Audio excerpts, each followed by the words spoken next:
Hi, I'm Dédé Wilson of Bakepedia.com, and I'm going to show you how to make Shirley Corriher's Touch of Grace biscuits.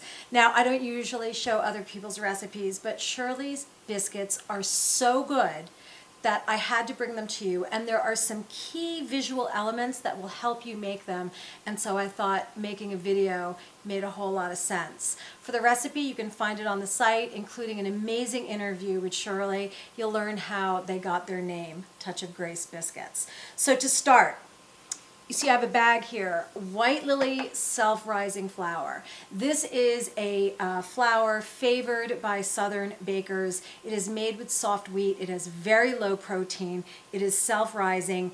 I recommend it highly for this recipe. In lieu of this, you do need a low protein self-rising flour, but get the White Lily if you can. So here in the bowl, I have the flour with a little bit of sugar and salt. It already has leaveners added. That's what self-rising means, so I don't have to worry about that. And I'm just going to whisk it around so the sugar, salt, and flour are combined. Now, I'm going to take some shortening. This shortening came straight out of my freezer. It's not too hard, even when it comes out of the freezer, because I like to have it ice cold. And we're just going to put that right in there.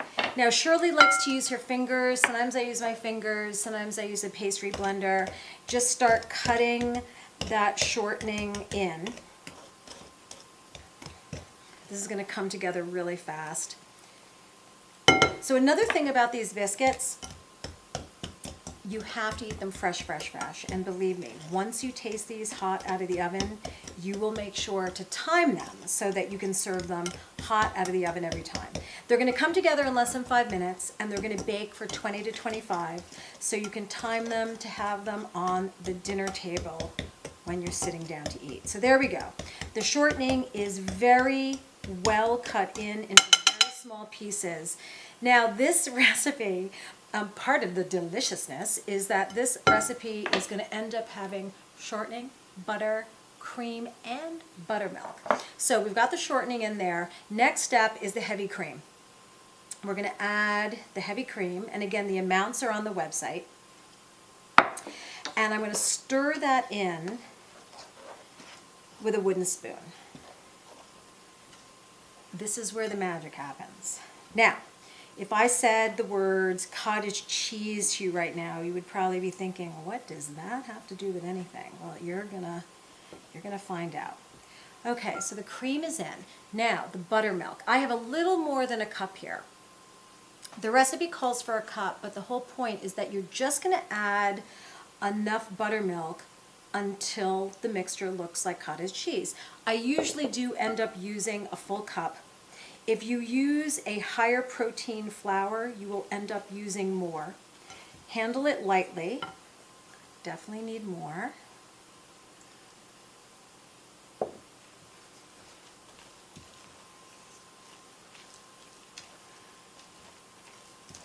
Okay, even wetter than this.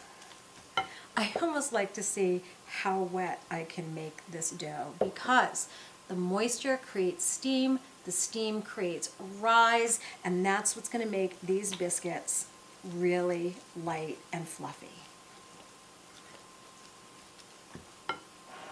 There you go. See how that kind of looks like cottage cheese?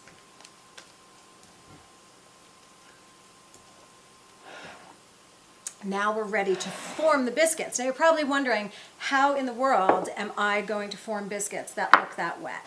So what you need, and you know, truth be told, I actually sometimes make them even a little wetter than this, but this is going to be good.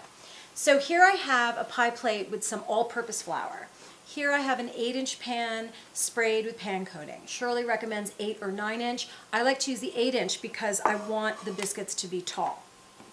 So I'm going to take a scoop. I'm going to take this cottage cheesy looking mixture, and I'm going to take 2 blobs at a time right in here. Sprinkle with a little bit of the flour, and then look at this, very carefully, here we go, that's your first biscuit, okay? Now we're going to get our second biscuit. The biscuits are going to hold one another up. So you're going to keep doing this, and yes, your hands are going to get dirty, but you know what? Totally worth it. Okay, toss this one around.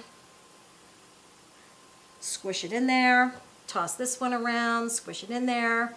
And you just keep doing this until you're done with the batter. So I'm going to show you how to put the last few. See?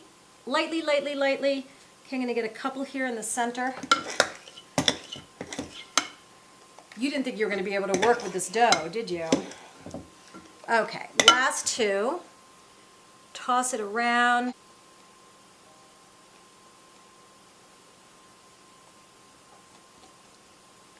Toss it around. And there we go. Okay, my hands are a mess, that's okay. These are ready to go in a 425-degree oven. They go for 20 or 25 minutes, and believe me, you are going to be swooning. Let's bake them. The biscuits are baked. Look at them, golden brown. They held each other up. They rose beautifully.